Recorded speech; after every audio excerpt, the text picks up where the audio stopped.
আসসালামু আলাইকুম। আজকে আপনাদের সাথে আমি পাতলা নরম তুলতুলে আটার রুটির রেসিপিটা শেয়ার করব। ছোট্ট একটা টিপস যদি ফলো করে রুটিটা বানান বাসায়, এই রুটিটা সারাদিন এরকম নরম থাকবে আর এত বেশি সফট হবে যে একটা দুইটা রুটি খাওয়ার পর আপনার কাছ থেকে আর একটা রুটি চেয়ে খাবে। মানে এত নরম তুলতুলে, এত মজা হয় এই রুটিগুলা। আর আমি ঠিক বাসায় এভাবে করে রুটিটা বানাই, তো আপনাদের সাথে আজকে শেয়ার করছি। আশা করছি আপনাদের সবার কাছে ভালো লাগবে। আর বরাবরের মতোই বলছি, ভালো লাগলে আমার চ্যানেলটি সাবস্ক্রাইব করবেন। এর জন্য একটা কড়ার ভিতরে আমি 2 কাপ পরিমাণে পানি নিয়ে নিয়েছি। আর এখানে পরিমাণ মতো আমি লবণ দিয়ে দিচ্ছি, মানে হাফ চামচের চাইতে একটু বেশি আর কি লবণ দিয়েছি। আপনারা আপনাদের স্বাদ অনুযায়ী দিবেন। তারপর ঢাকনা দিয়ে পানিটা ফুটে ওঠা পর্যন্ত অপেক্ষা করব। যখন পানিটা ফুটে উঠবে তখন এর ভিতরে দিয়ে দিব রান্নার রেগুলার তেল। এখানে আমি 2 চা চামচ তেল দিয়েছি। তারপর খুব ভালো করে এটা মিক্স করে নিলাম। আর 2 কাপ পানির জন্য এখানে আমি 2.5 কাপ পরিমাণে আটা ব্যবহার করেছি। তবে অনেকের প্যাকেটের অনুযায়ী অনেক সময় সামান্য কম বেশি হতে পারে। তো এই অবস্থায় আমি আটাটাকে গরম পানির ভিতরে একদম খুব ভালো করে মিক্স করে ফেললাম। তারপর এটা ঢাকনা দিয়ে ঢেকে 2 মিনিট রেখে দেব, চুলার আঁচটা একদম লো করে।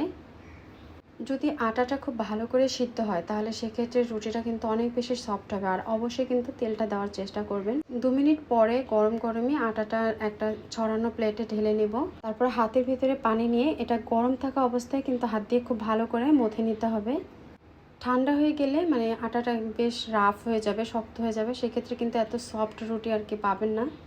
তো একটু হাতে সহ্য করে গরম থাকা অবস্থায় পানি লাগিয়ে লাগিয়ে তারপরে আটাটা মথে নিতে হবে হাত দিয়ে। আর পানির ভিতরে তেলটা দিতে যদি ভুলে যান সেক্ষেত্রে কিন্তু আটার ভিতরেও এভাবে করে 2-3 চামচের মতো তেলটা দিয়ে নেবেন, তাহলে খুব সফট হবে আটাটা। আটাটা হাত দিয়ে মাখতে থাকলে আপনি বুঝতে পারবেন যে আটাটা কতটা সফট হয়েছে আর কি। আর এই যে এরকম হবে আটাটা, একদম এরকম সফটভাবে আর কি আটাটা মথে নিতে হবে। তো আমার আটাটা কিন্তু একদম ময়ান দেওয়া হয়ে গেছে। এখন আমি হাতে 1 মুঠ মাপে সবগুলা লেচি কেটে নিব। আর এখন একটা লেচি নিয়ে তারপর আবারও হাত দিয়ে একটু মথে তারপর আমি এটা দিয়ে গোল একটা শেপ দিয়ে নিচ্ছি।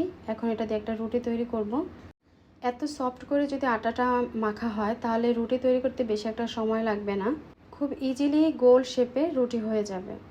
আর একদম পাতলা, এতগুলো রুটি বানাতে মানে 10 মিনিটের সময়ও কম লাগছে আমার। আর একদম পাতলা পাতলা করে আমি রুটিগুলো বানিয়ে নিয়েছি। আর এভাবে ময়ান দিয়ে যদি রুটি তৈরি করেন তাহলে রুটি তৈরি করতে মানে আপনার কোনো রকম সমস্যা হবে না, খুব তাড়াতাড়ি আর কি রুটিগুলো তৈরি করা যাবে। আর প্রত্যেকটা রুটি খুব সুন্দরভাবে ফুলবে আর এত নরম তুলতুলে হবে যে আপনার কাছে মনে হবে যে না, আর 2-3টার মতো আর কি রুটি আপনি একাই খেয়ে ফেলতে পারবেন। আর এরকম গরম গরম রুটি এই মাংস কিংবা সবজি দিয়ে খেয়ে দেখবেন, মানে আপনার কাছে মুখে লেগে থাকবে। আমি 2টা প্যানের ভিতরে এই রুটিগুলো ভেজে আপনাদের সাথে শেয়ার করলাম।